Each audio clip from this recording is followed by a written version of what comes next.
objektívne vyšetrenia nič neukázali.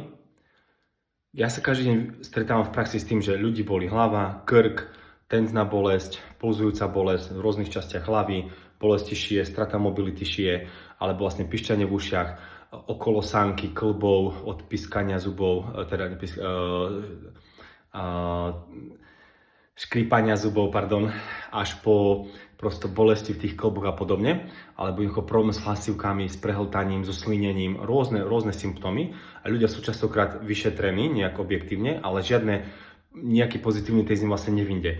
A často vlastne problém ja vidím klinicky ten, že sa nehľada možno v zdroji, v kmeňu mozgu, kde vlastne je veľmi veľa nervov a veľmi veľa centier, ktoré riadia mnohé funkcie tváre, hrdla, očí a ďalších funkcií.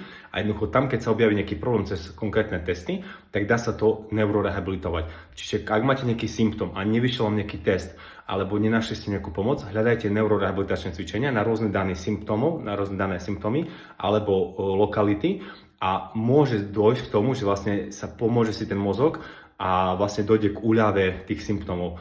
Veľmi veľa ľuďom to funguje, takže vyskúšajte túto cestu.